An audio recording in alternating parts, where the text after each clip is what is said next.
So let's say आपसे interview में एक क्वेश्चन पूछा जाता है कि हमें एक ऐसी लिस्ट आप जनरेट करके दो जिसमें 1 से लेके 30 के बीच के सारे इवन नंबर हमें चाहिए। तो only I want to generate the even number list from 1 to 30, 1 to 100, 1 to 1000। तो that totally depends on the choice.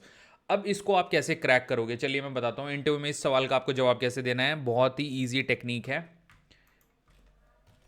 ये हम IVS कोड पे देखिए, हमें क्या जनरेट करना है, इवन नंबर। तो अब हमें सोचना है कि इवन नंबर का लॉजिक क्या होता है, जो कि 2 से डिवाइड हो जाता है, that is a even number. And उसका जो रिमाइंडर होता है that should be equal to 0। Simple. तो अब हम कैसे लिखेंगे, देखिए सबसे पहले एक लिस्ट बनाएंगे जिसका नाम मैं रखता हूँ इवन लिस्ट। लिस्ट के लिए हमारा जो ब्रैकेट होता है ये वाला ब्रैकेट मैं यूज करूंगा। नाउ एलिमेंट लूंगा x। फॉर लूप का हमें यूज करना होता है फॉर x इन रेंज। अब मुझे यहाँ पे वो रेंज प्रोवाइड करनी होगी कि जिनके बीच के मुझे इवन नंबर जनरेट करने हैं। तो लेट्स से मेरी रेंज स्टार्ट होगी 1 से और मुझे जाना है लेट्स से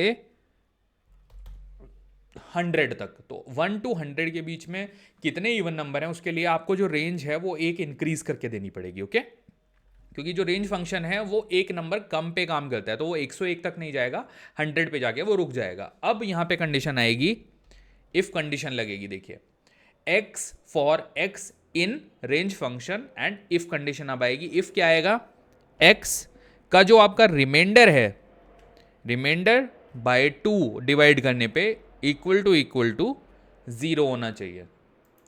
तो यहां पे आपका सिर्फ एक लाइन का कोड है एंड दिस इज डन।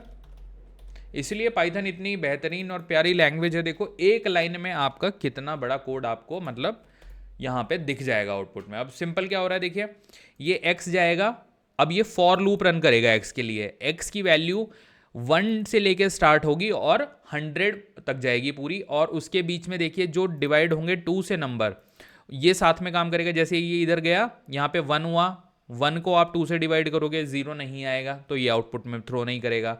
2 जाएगा यहाँ पे, उसके बाद रेंज में से, तो 2 को रिमाइंडर है वो 0 आएगा, तो ऑब्वियसली आउटपुट में थ्रो करेगा। ऐसे ही 3 को नहीं करेगा, 4 को करेगा, 5 को नहीं करेगा, 6 को करेगा। सिमिलरली अब जब मैं इवन को प्रिंट कराऊंगा तो 1 से लेके 100 के बीच के जितने भी नंबर हैं आप देखो जो कि आपके इवन नंबर हैं, तो वो सारे यहाँ पर प्रिंट हो गए। देखिए टोटल 2, 4, 6, 8, 10, 14 अप टू 100। तो आपका ये आंसर होगा जब आपसे पूछा जाएगा कि किसी भी पर्टिकुलर रेंज के बीच में आपको इवन नंबर की लिस्ट जनरेट करके देनी है, तो आप कैसे करोगे। Thank you guys.